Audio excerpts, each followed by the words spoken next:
Thanks, Clive. Welcome to BBC London this Monday evening. Coming up, it's been confirmed 4 people died in the plane crash at London Southend Airport yesterday. Sadly, we can now confirm that all 4 people on board died. We are working to officially confirm their identities. At this stage, we believe all 4 are foreign nationals. I'm at London Southend Airport, which remains closed today.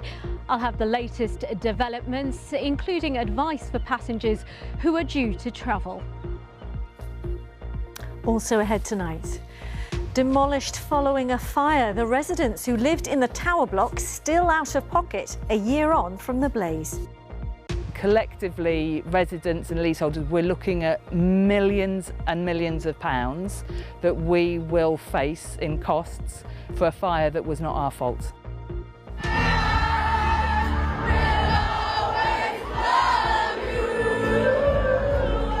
Fans in Finsbury Park say they're disappointed as rapper Drake's closing set at Wireless Festival ends after 40 minutes. And as this heatwave comes to an end, could very hot days become the new normal in the capital?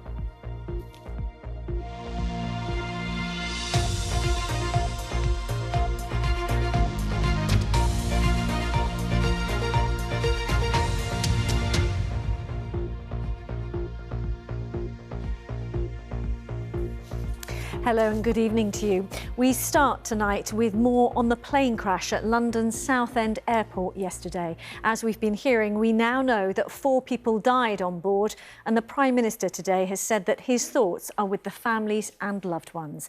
Air accident investigators remain at the scene. For those passengers hoping to fly into or out of Southend, the terminal remains closed until further notice. Our reporter Alpa Patel is there for us this evening. Hi, Alpa.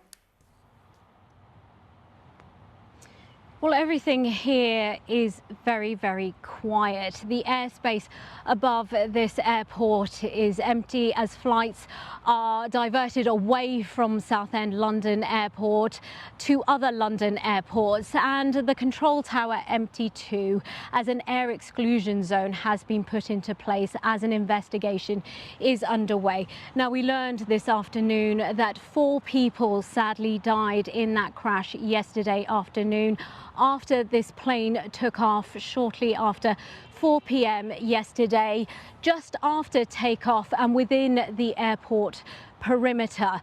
Now, a large investigation is underway involving Essex Police and Essex Fire. My colleague Laura Foster has sent this report. The day after a horrific accident, and the remains of this aircraft lie scattered just off the runway here at London Southend Airport. Now, 8 inspectors from the Air Accident Investigation Branch are on site, working with the airport, the RAF and Essex Police to try and work out what happened. We know that emergency services were called here at around 4 o'clock in the afternoon after the aircraft bound for the Netherlands took off, but soon crashed. We were loaded, ready to take off, and then my husband saw black smoke out the window. He thought it was a field on fire, and then we were told we had to get off and go back to the building. There wasn't a lot of panic or anything, a lot of people moaning at first before they realised the seriousness of it. But I think once people realise that there's another plane involved, I think you realise how lucky you are, and it could have been any of us. So it's a small price to pay just to miss a day of the holiday. Nearly 24 hours later, Essex Police confirmed what had long been feared. Sadly, we can now confirm that all 4 people on board died. We are working to officially confirm their identities. At this stage, we believe all 4 are foreign nationals. I know there will be a lot of questions about what happened here yesterday.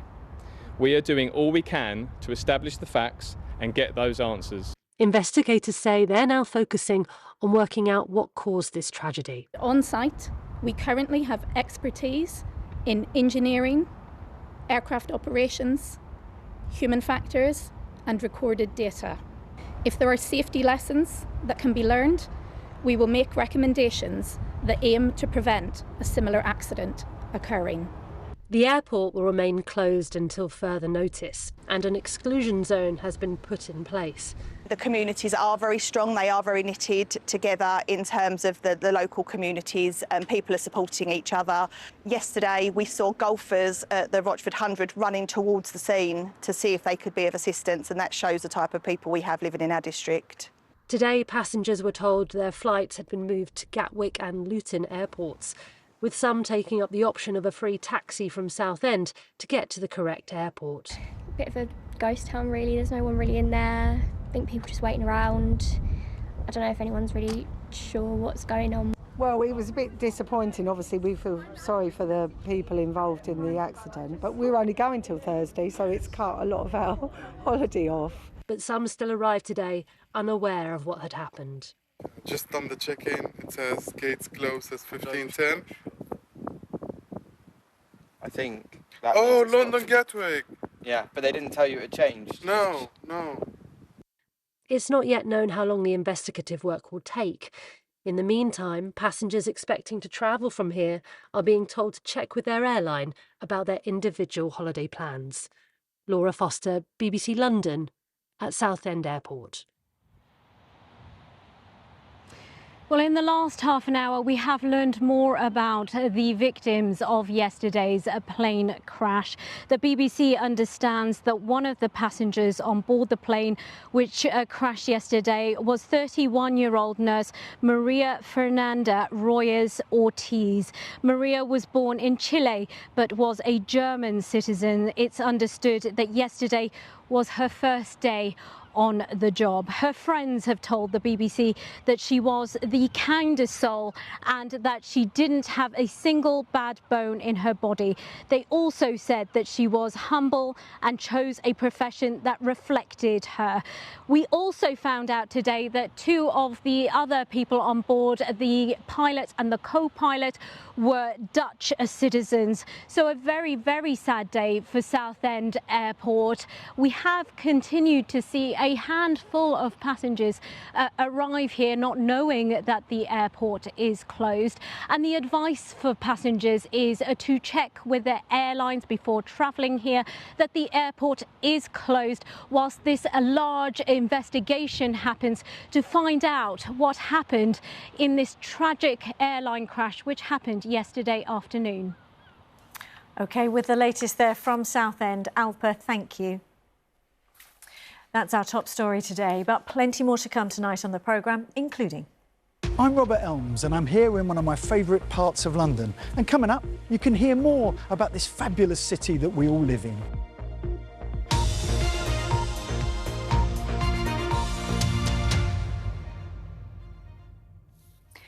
People in Dagenham who lost their homes after an apartment block fire almost a year ago say they are still waiting for answers. Many leaseholders are still paying mortgages whilst renting elsewhere. Some of the 80 residents who were evacuated from the now demolished Spectrum building are still without a permanent home. Aisha Baksh has the story. What was once their home and investment is now a building site. Sarah and James both bought properties in Chadwell Heath in a private development known as Spectrum House. Last year, a fire broke out while flammable cladding was being removed from the building. 80 residents were evacuated and their homes were eventually demolished. I worry a lot more about small things. I'm aware that bad things can happen at any time. I have probably earned less money this year than I would have done because I spend so much time on trying to work out things with the flats. Sarah is still paying a mortgage on what was her home while renting elsewhere. That rent is currently covered by her insurance, but she and James claim the insurance company and original building owner are still withholding vital information from leaseholders. What we want is some kind of technical information about what our building was made of, photographs and evidence about what happened on the night of the fire. From the freeholder directly, we've had nothing at all since the fire occurred, really. There's been some communication via their loss adjuster, but it's very, very, well, minimal. Along with a group of cross-party fellow MPs, Margaret Mullane has written to the insurers and freeholder.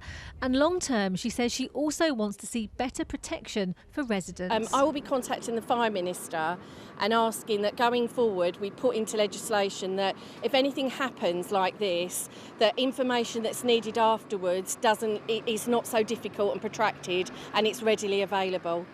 Residents had also previously raised other fire safety defects, and on the night of the fire, alarms failed and an exit was locked.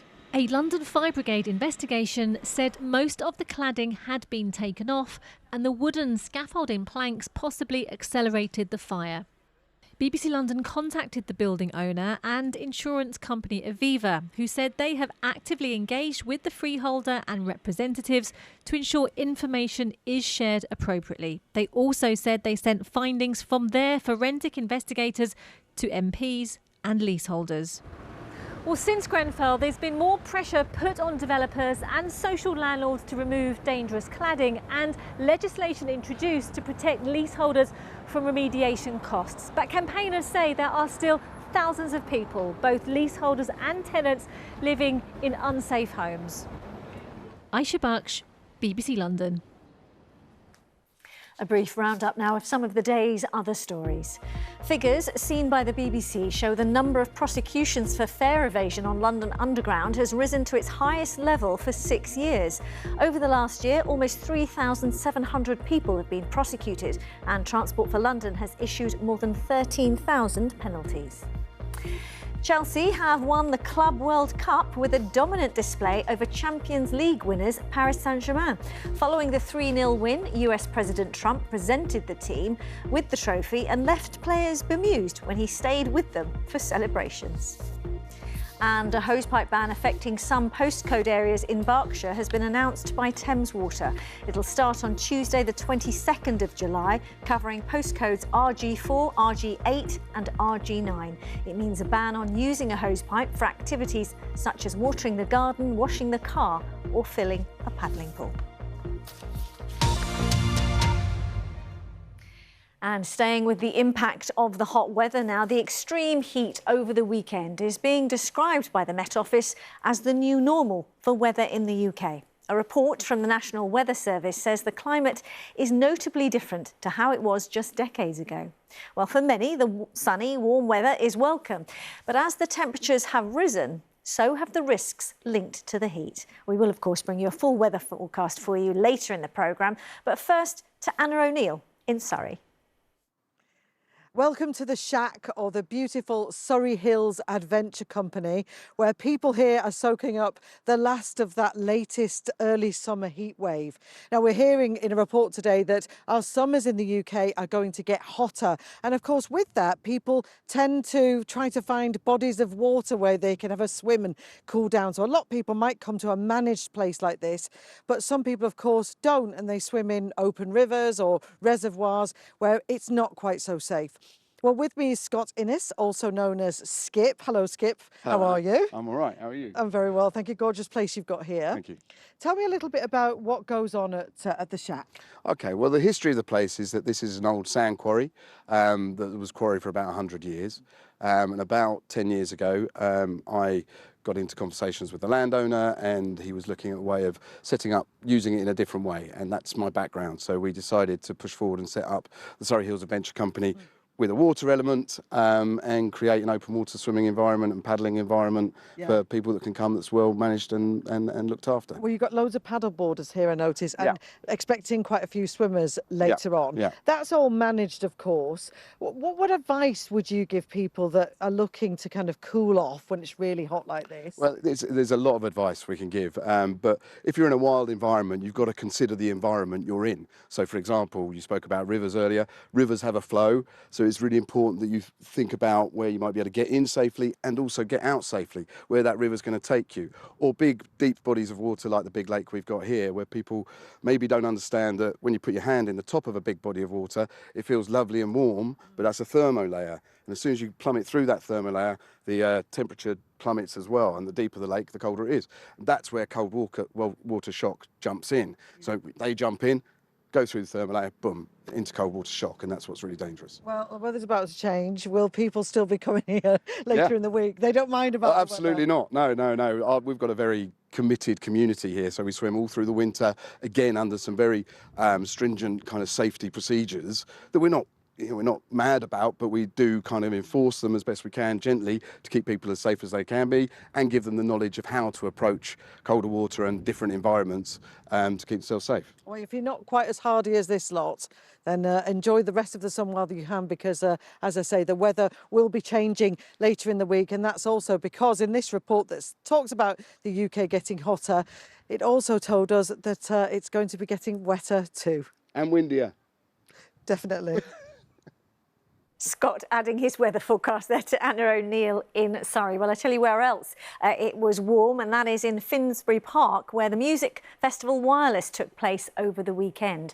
However, some fans of the rapper Drake were left feeling shortchanged after his final set last night ended after 40 minutes. We can find out more from Barry Caffrey, who's in North London now. So, Barry, just tell us what happened. Hi, Riz. Yes, so Drake was headlining the Wireless Festival here over the weekend. Around 150,000 people came to the Wireless Festival over the weekend. And I should say so many of those people contacted the BBC to say how much of a fantastic time they had. Drake was headlining. He played on Friday and Saturday night for around about an hour and a half. But on Sunday, his set was shorter. It was around 40 minutes in total.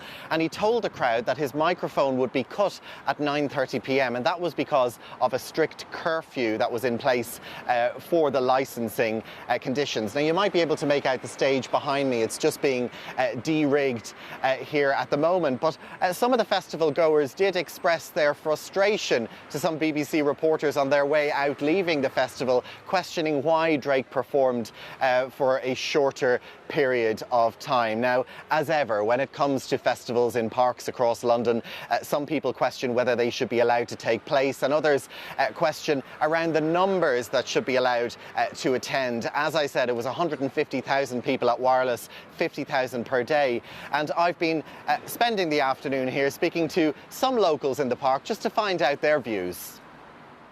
I've got nothing against the festivals per se, and I've been to quite a few in my time. I've been a resident around this area for years, but they're getting bigger. They're getting bigger and bigger, and noise is going on for longer and longer. Builds are taking longer, takedowns of building taking longer. I think, yeah, it does take over a huge part of the park, but I'm not sure how many people it brings to the area and what it does for the community. Ordinary members of the public are prevented from accessing almost half the park at the height of summer. The ground is steadily deteriorating. It's being hammered summer after summer for weeks at a time. Having a festival in the park in general, I think it's like a kind of good thing, you know, it gives people an outlet. I've been to festivals in the park before, so like from that point of view, I think most people don't begrudge it happening. I think the impact is like, it just loads of bits of life are distracted. So like, you know, yesterday, a boring thing, but couldn't park the car for love nor money, and then you're worried that you're going to get like a fine. And then, you know, I was trying to put my kid to bed on Saturday night, and he's like, the bass is so big that he's like vibrating in bed. Well, Riz, this is not the end of festivals here at Finsbury Park. The Crank Brother Festival, a slightly smaller one, will be taking place on certain days in August. We're expecting around 10,000 people to attend per day. OK, Barry, thank you very much. Barry Caffrey there. Next, let us take you to one of London's lesser-known and smaller museums because it's marking its 100th birthday. Leighton House in Kensington, which, by the way, did feature in a video by 80s band Spandau Ballet, is asking visitors to share their memories of the place and its unique contents as part of the celebrations. Gopal Verdi went to have a look round. Tucked away in Kensington, Leighton House is a hidden gem. A symbol of Victorian opulence, which was once the home to artist Frederick Leighton. And this year it's celebrating a century as one of London's most cherished museums. Frederick Leighton was one of the leading painters and sculptors of the Victorian era. In 1864, he acquired this plot of land on Holland Park Road, and he went about creating this really bespoke and unique studio home that was designed around his needs as a painter and sculptor, and also his collection, which he partly amassed during his travels. In 1926, the house was open to the public, one of the few surviving Victorian artist homes in London. It even endured bomb damage during the Blitz. More than just a museum, over the years it's been a library, a wedding venue, and even a pop culture icon, appearing in everything from Poirot to Spandau Ballet music videos. 2026 marks 100 years since Leighton House became a public museum, and so one of the ways we're inviting visitors to participate is to share their memories with us of the house. We're looking for really any memories of exhibitions or events here that you might have attended.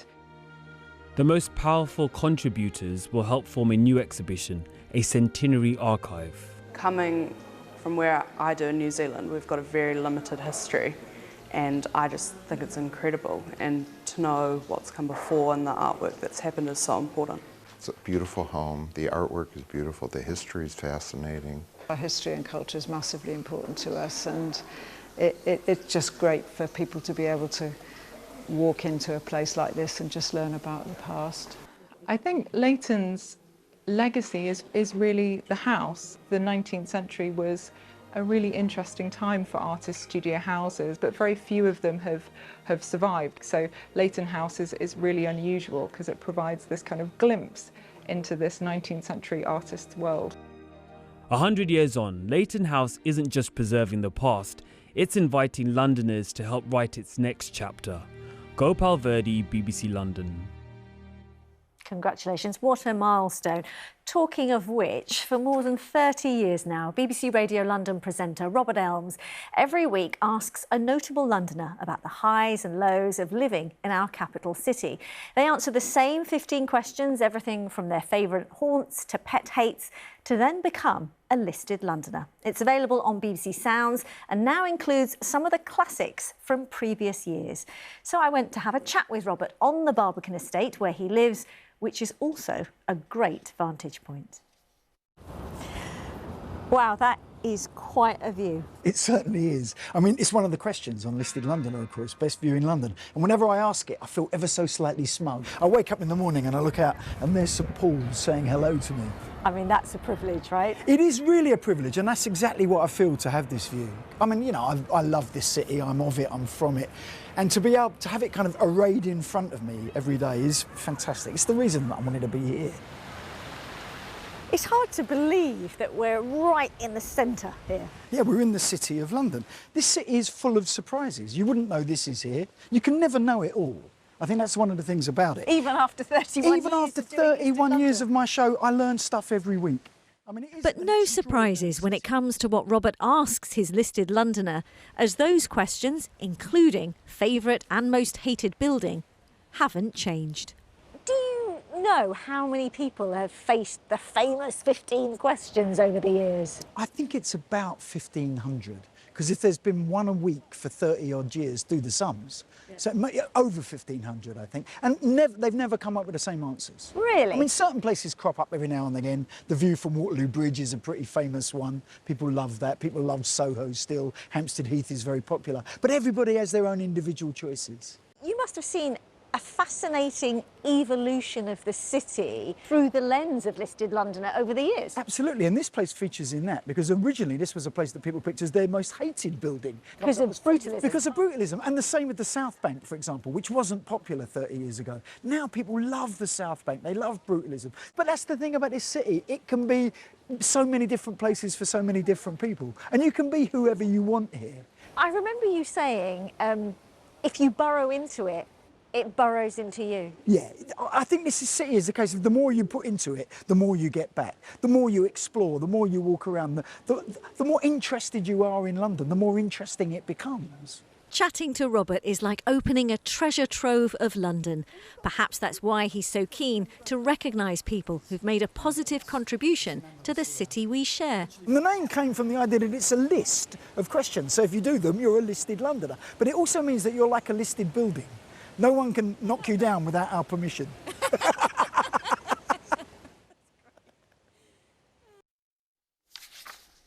great fun chatting to Robert Elms. You always learn something new with him. And you can find the series on BBC Sounds. Just search for Listed Londoner and you can subscribe as well, so you never miss an episode. And with that, let's get the latest on the weather, which has cooled down a touch, but it's still pretty warm out there. Here's Kate. Good evening. The temperature has dropped today, so we're no longer in heatwave conditions. We reached 25 Celsius in parts of London. Now, we've had more cloud around, but some decent breaks in the cloud, some bright, some sunny spells, some of those quite lengthy through the afternoon. It has been a pretty breezy day, though, that southwesterly wind, and we're going to hang on to that into this evening. Now, 1 or 2 showers earlier to the west of London, still could get 1 or 2 this evening, but they will clear out of the way and we'll get clear conditions. The minimum temperature somewhere between 13 and 15 widely, could be a little bit lower in the suburbs, feeling a little cooler than last night. Now, it'll be a briefly bright start to Tuesday morning. You'll have to be up early if you want to catch the sunshine, as the cloud is going to increase quite quickly. Thick cloud bringing with it some spells of rain, some showers. Low pressure driving these showers towards us through tomorrow. Still quite breezy. Those showers further north could be quite heavy. You might get a rumble of thunder. The temperature tomorrow is significantly lower than it has been, between 19 and 22 Celsius. Now, that system continues to move away overnight Tuesday and into Wednesday. Coming up from the south, a little ridge of high pressure, so things will start to settle down once again. So as we head into Wednesday itself, we should see some sunshine. There's areas of cloud around on Wednesday as well, but it should be largely dry, the wind a little lighter, and temperatures just getting a little bit warmer again. We're looking at them getting back up into the mid-20s, 25 or even 26 Celsius for Wednesday afternoon. Then overnight Wednesday into Thursday, that ridge continues to build, the ridge of high pressure coming up from the south. It also brings with it some more humid air. So actually the temperature is going to continue to rise as we head overnight Wednesday and into Thursday. Now, we've got plenty of sunshine. It should be largely dry on Thursday, some patchy cloud. Temperatures around 27 Celsius. Warmer for Friday. We're looking at 28 Celsius, and it is going to stay largely dry and sunny. Still dry for Saturday, more unsettled for Sunday. Take the brolly tomorrow. That is all from us for now. You can, of course, see more on Chelsea's Club World Cup win against Paris Saint-Germain last night on our website. They're probably still celebrating. Also, they're online. However you feel about this hot weather, it's having an impact on some of the UK's pollinators because it's boosted the butterfly count at Kew Gardens. All change tomorrow, though, isn't it, with the weather? From me and the team, thanks very much for watching, and whatever you're up to, do have a lovely evening. Bye-bye for now.